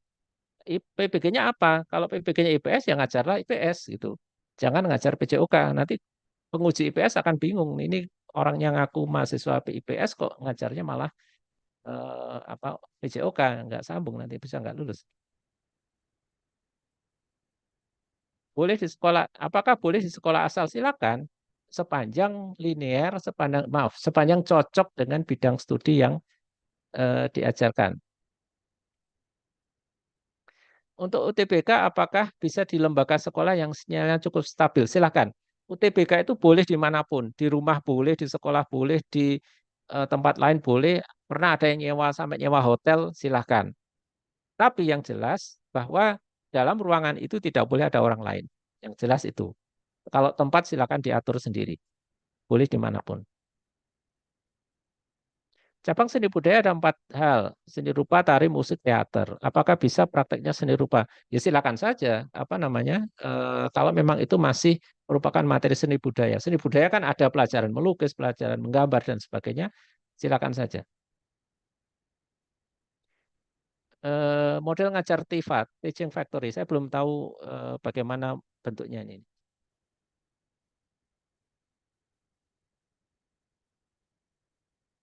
Tolong dikirim link untuk download exam browser. Sudah dibagi di dalam petunjuk teknis. Jika prodi saya jurusan bahasa Jawa ikut PPG Seni Budaya, sebaiknya menggunakan modul apa? Ya modul seni budaya lah, jangan modul bahasa Jawa. Oke, itu mungkin untuk apa namanya komentar yang ada di chat. Barangkali ada Bapak Ibu yang mau, oh saya mau lihat di Google Drive tadi. Ada yang tanya ada ini tadi. Nah, ternyata nggak ada yang tanya. Saya sudah share di grup apa namanya di grup Telegram. Sudah saya share linknya, tapi nggak ada yang bertanya ini. Atau jangan-jangan sudah jelas. Yang resen itu Pak. Ada yang resen? Bentar. Monggo Pak Ahmad Sohibul, silakan.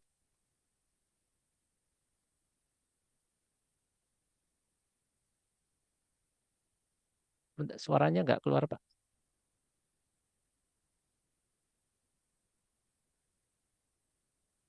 Halo, belum dengar Pak.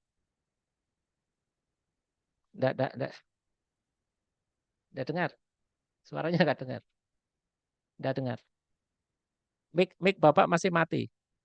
Mic-nya masih mati. Mic-nya masih mati sehingga suaranya nggak bisa. Iya, silakan Pak Soebul, silakan bicara. Tapi mic Bapak itu masih mati. Suaranya tidak terdengar Pak. Halo, gimana berkomunikasinya bagaimana ini? Atau coba Bapak gimana? Halo, Pak Soebul. Saya tidak bisa dengar. Saya tidak bisa dengar. Ya silakan Bapak bicara. Cuma suara Bapak tidak keluar.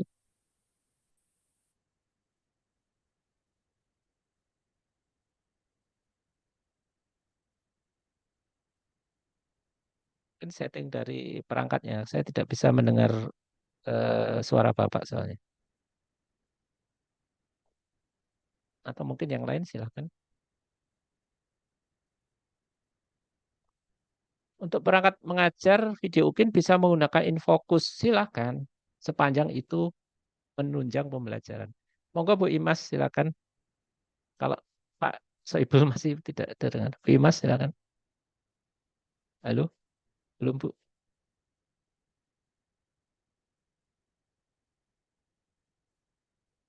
Belum terdengar, mic-nya masih mati.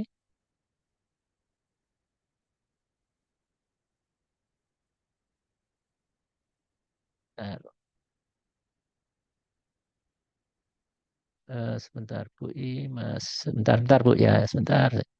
Saya tidak. Sudah? Ya, ya. Ya, Sudah oke. Pak? Terdengar Pak?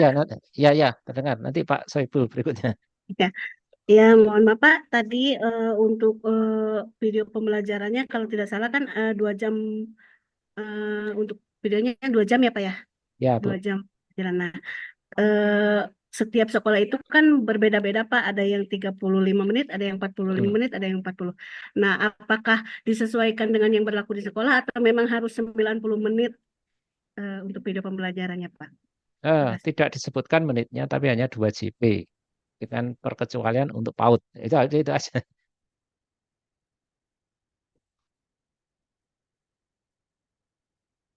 Halo? Berarti Ya? yang sesuai dengan eh, berlaku di sekolah saja, Pak? Iya, sesuaikan aja. Siap. Terima kasih, Iya. Pak. Ya, sama-sama Bu Imas. Pak, apa namanya? Pak Soibul, maaf Pak. Silakan. Sudah Pak? Sudah di-unmute? Masih nggak kedengar? Halo? Sebenarnya terkendala perangkat di Pak Sohibul Iya. Pak. Mungkin yang lain saja dulu Pak. Atau Bu ditulis Maya. saja Pak Soibul. Saya tidak bisa mendengar suara Bapak. Atau Bu Maya. Bu Maya, silakan Bu Maya.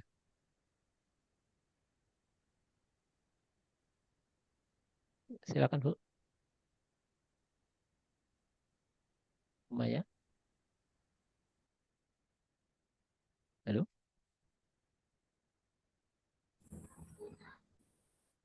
Bu Maya? Ibu mau bertanya Bu Maya?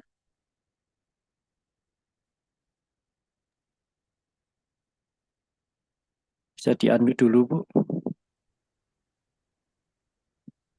Siang Pak Darmawan. Oh ya, silakan. Halo, Selamat siang. Ya, siang Pak Darmawan. iya selamat siang Bu. Siang, Pak. Ya, silakan. Terdengar, Pak? Ya, sudah. Halo? Ya, Siang? sudah. Heeh. Siang, Pak Darmawan. Ya, Bu, silakan. Siang, Silakan. Pak Darmawan. Ya, Bu, Terdengar, Pak, saya sudah. suara saya? Sudah, silakan. Apakah suara saya terdengar, Pak? Sudah, Halo? sudah. Silakan. Ya, Iya, silakan. terdengar? Sudah. Oke, ya. Oke. Pak Darmawan, aku mau nanya. Saya mau nanya, Pak, Ya. terkait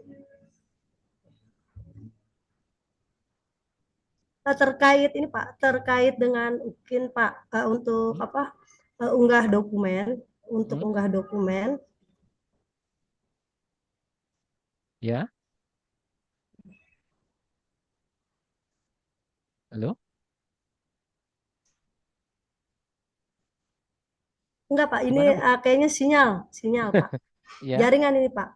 Jadi antara saya ngomong sama itunya agak lambat. iya. Silakan aja, bicara aja. Ini mengenai unggah dokumen Ya. tanggal 11 sampai 15. Mm-mm. Tanggal 11 sampai 15.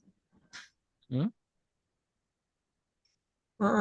Di tanggal 11 sampai 15 itu kan berarti jadwal dalam pengunggahan dokumen ya, Pak ya. Dan di tanggal untuk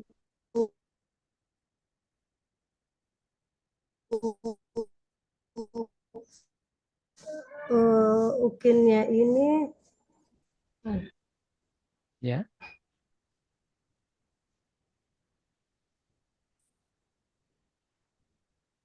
Halo?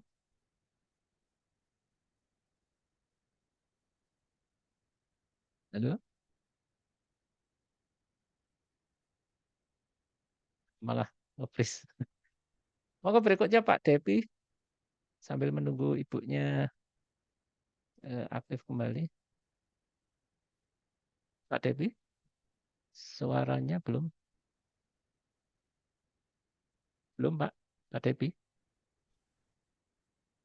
Iya, masih mati mic-nya. Ya,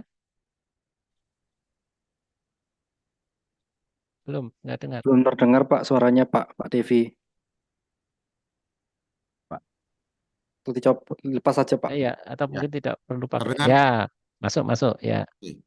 Izin Pak bertanya, perihal yang jurna belum tervalidasi apabila sampai dengan batas waktu pendaftaran UKPPG belum juga tervalidasi, apa yang harus dilakukan oleh teman-teman yang belum divalidasi itu? Ini yang saya juga sulit untuk menjawabnya karena sekarang bolanya ibaratnya prosesnya itu masih di tim PMM. Kita juga tidak bisa ya posisi saya juga sama sebenarnya menunggu hasilnya bagaimana. Kalau sudah hasilnya kemudian yang saya taruh di rekap itu kan. Ya, betul. Ya proses posisi terakhir kan sudah lumayan berkurang karena tadi kalau saya cek tadi siang tadi sudah kalau seperti modul 2 3.958 dari 4.000 jadi kurang 200-an lah. 200 orang yang belum ada yang masih perlu revisi, ada yang sudah submit menunggu validasi, ada yang belum mengerjakan dan sebagainya. Ya, kami berharap dalam beberapa hari ini sudah berkurang lagi gitu, Pak. Karena ada kekhawatiran dari teman-teman yang belum itu, Pak, bertanya kepada saya, jika sampai batas waktu pendaftaran belum juga bagaimana nih, gitu kan. Misalnya jangan sampai batas waktu tanggal 8 lah. Misalnya sampai tanggal 7, tentunya yang teman-teman yang belum tervalidasi kan pastinya ini Pak, mules terus gitu kan. Ya, betul. Nah, kalau bagi yang sudah tervalidasi mungkin tidak jadi masalah gitu kan. Ya. Oke sabar aja. Paling saya bisa berkata seperti itu. Tapi Oke. bagi teman-teman yang belum kan ini jadi polemik terus-terusan gitu kan. Nah, bagaimana solusinya untuk itu Pak gitu. Ya. Oke. Eh, Kalau misalkan ada pusat bantuan yang di PMM, coba ikut mengadu ke pusat bantuan itu, Pak. Kalau Oke. misalkan memang memungkinkan, ya semua jalan dicoba lah. dari pesertanya juga mencoba ke pusat bantuan, kami juga selalu menanyakan hal itu gitu. Jadi pakai pusat bantuan PMM aja ya Pak ya? Ya, Kalau gitu ya. dicoba kalau ada fasilitas untuk karena ingat saya ada salah satu terkait permasalahan PMM. Nah, itu kan silakan menggunakan itu aja yang bagian itu aja. Oke, Iya. mungkin itu aja Pak, cukup. Oke. Iya, makasih Pak Terima Devi. kasih Pak. Assalamualaikum. Waalaikumsalam. Bu Maya masih ada? Masih Pak Sohibul? Tapi suaranya, sebentar Pak Sohibul. Coba suaranya. Halo? Enggak dengar Pak. Saya enggak dengar. Mic-nya Bapak mati nih.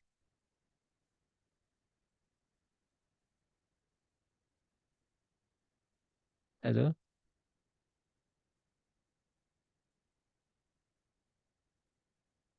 Tidak masuk Pak suaranya Pak. Enggak masuk ke sini. Mungkin bisa chat saja Pak Dar. Ya, atau ditulis di chat aja Pak. Nanti saya bacakan setelah ini Pak. Pak Sohibul. Atau Bu Maya, gimana Mas sudah selesai?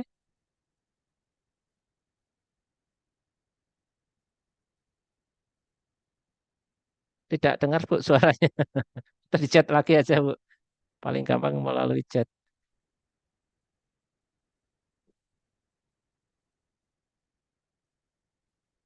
Baik, saya akan ada yang eh,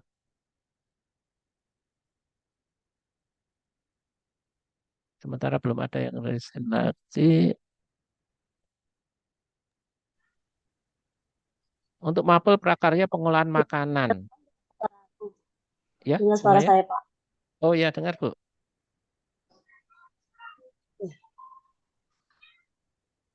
Ya,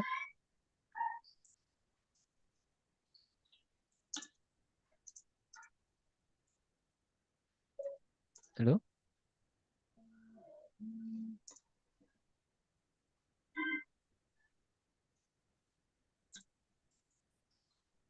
Terkait Sambil saya membaca pertanyaan, saya mengajar di teknik otomotif bagian kelistrikan. Apakah bisa membuat videonya kelistrikan otomotif? Kalau memang itu materi di bidang studi otomotif, silakan saja, Pak. Jadi sepanjang itu memang materinya ya, jangan tidak melebar kemana-mana. Jika pengambilan video lewat tanggal 8, apakah masih diperbolehkan? Kami khawatirnya itu begini loh. Tanggal 8 ngambil video, ngedit, upload dan sebagainya semakin lama semakin mepet dengan batas apa namanya batas akhir upload. Tidak cukup waktunya untuk upload dan sebagainya. Saran kami adalah ya lakukan dalam tahapan yang sudah ditentukan oleh GTK itu saja, lebih aman, tidak perlu mencari waktu di luar selain itu. Pertanyaan lain, apakah tugas yang di modul PMM dikumpulkan? Sejauh ini tidak ada perintah untuk mengumpulkan tugas. Sejauh ini tidak ada. dari setelah kita Apakah tugas yang di masing-masing topik PMM dikerjakan semua? Sepertinya itu memang untuk bahan belajar karena yang diminta kan hanya satu jurnal terbaik saja dari semua itu. Jadi sisanya boleh untuk bahan belajar saja. Dokumen apa saja yang harus diupload? Tadi sudah disebutkan bahwa upload adalah video dan perangkat pembelajaran. tanggal Upload aplikasi apakah bisa dilakukan sekarang? Ya belum lah. Nanti kan baru tanggal 11 September uploadnya. kita Prakarya pengolahan makanan, bolehkah mengambil video SMP? Apakah harus di SMK? Sepemahaman kami adalah karena mata pelajaran kuliner itu adanya di SMK, maka pengambilannya juga harus terkait dengan tata boga atau kuliner di SMK. Sepemahaman kami demikian karena yang kami tanyakan yang bisa itu adalah yang untuk yang kurmer di jenjang SD. Kalau yang lain tetap harus kembali ke jenjang yang sesuai gitu.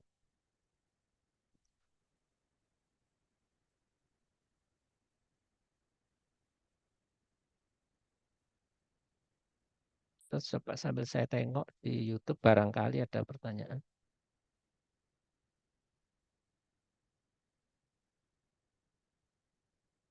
Maaf, saat UT apakah ada soal profesional sejak periode tahun berapa ya? Tahun lalu periode 2 kalau tidak salah itu soal profesionalnya tidak ada, soal bidang studi. Jadi sudah diganti dengan soal SJT dan ICK itu.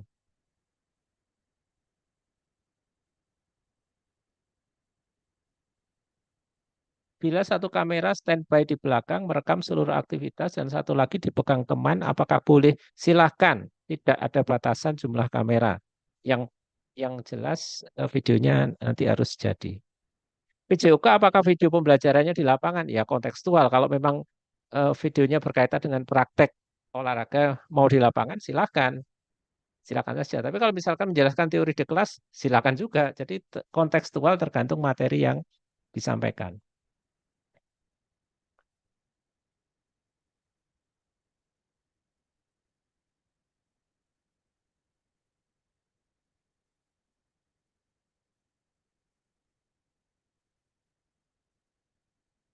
Saya ijazah pendidikan ekonomi ngajar di SD pemanggilan PPG IPS. Yang dilihat PPG-nya.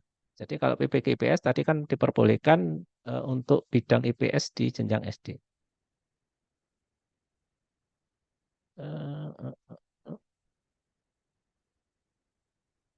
Pada saat praktek mengajar, RPP yang dibuat tema atau topiknya bebas, boleh tidak? Silahkan, sesuaikan dengan materi yang berlaku untuk siswanya. Silakan saja. Mungkin mau mengulang materi yang sekarang berjalan atau mengambil materi berikutnya, silakan saja. Yang bisa memberikan hasil praktek yang terbaik.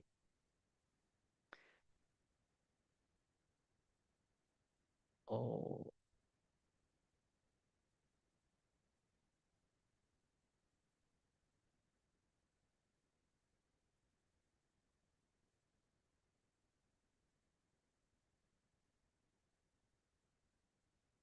maka 2 jam pelajaran harus full videonya, Pak. Sementara di PJOK ada waktu awal dan akhir untuk ganti baju.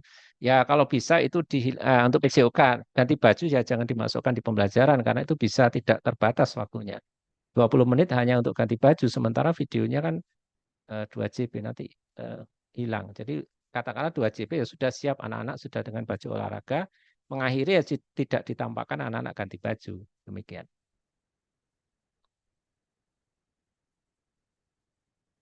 Saat mengetik studi kasus, apakah ada pengawasnya? Ya, karena studi kasus adalah bagian dari UP.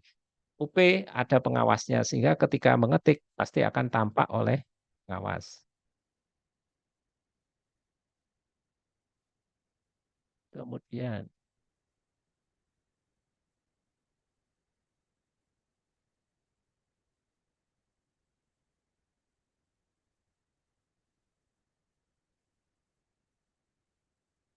mungkin itu yang bisa, karena pertanyaan lain sudah sama juga.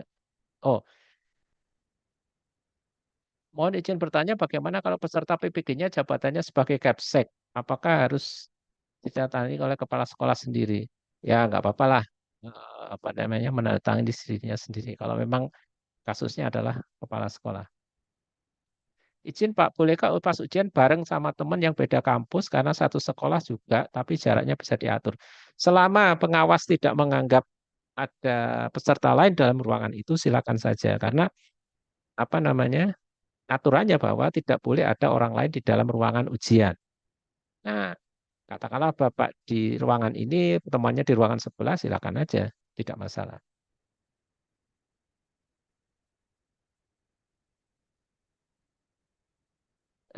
Retaker bagi yang mengulang. Saya mahasiswa PPG yang lulus UB hanya minta aplikasi yang didownload untuk UB ulangan atau retaker.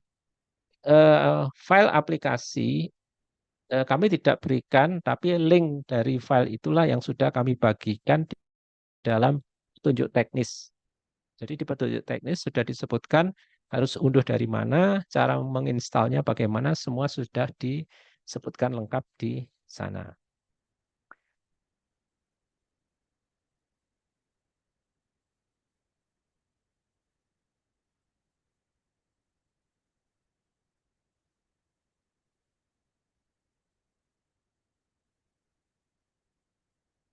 Oke, mungkin itu karena pertanyaan yang lain kurang lebih sama yang ada di dalam chatnya YouTube ini.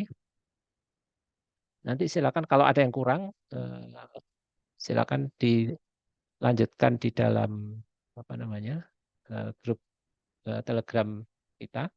Nanti saya buka kembali. Tapi intinya demikian. Jadi berkaitan dengan pendaftaran UKM PPG, posisinya masih menunggu. Jadi harap bersabar aja dulu. Sudah jangan panik. Oh, teman saya di tempat lain sudah bisa, sudah biarkan temannya sudah bisa. Tapi yang pasti kami tetap berusaha menyelesaikan itu semua sebelum apa namanya selama masih dalam masa pendaftaran. Kami tidak ingin merugikan Bapak Ibu semua karena ya bagaimanapun juga tugas kami adalah mengadakan sertifikasi sampai selesai. Nah, sehingga sudah mulai bisa merancang pembelajaran yang digunakan untuk uji kinerja. Silakan mau kelasnya settingnya bagaimana, mau menggunakan siswa dari kelas apa, menggunakan materi apa, silakan Bapak Ibu tentukan sendiri karena supaya mendapatkan hasil yang terbaik. Itu. Kemudian pastikan juga konsistensi antara perencanaan dengan praktek pembelajarannya. Jangan dianggap sebagai dua hal yang terpisah. Tidak. Karena dalam penilaian tetap akan dilihat bagaimana hubungan antara perencanaan dan praktek pembelajarannya. Sesuai tidak, apakah yang dijabarkan di dalam perencanaan itu terimplementasikan semua atau tidak. Nah, itu juga menjadi salah satu poin penilaian. Kemudian juga berkaitan dengan praktek pembelajaran, siapkan juga kamera untuk merekam. Entah kamera HP, entah kamera pakai yang kamera profesional itu silakan, tidak ada batasan. Syukur-syukur akan lebih baik kalau ada yang membantu mengambilkan gambar. Jadi Bapak Ibu fokus ke pembelajarannya. Tidak harus pakai tukang syuting profesional, tidak harus. Mungkin temannya sendiri, teman sesama guru yang ikut membantu memegang kamera silakan.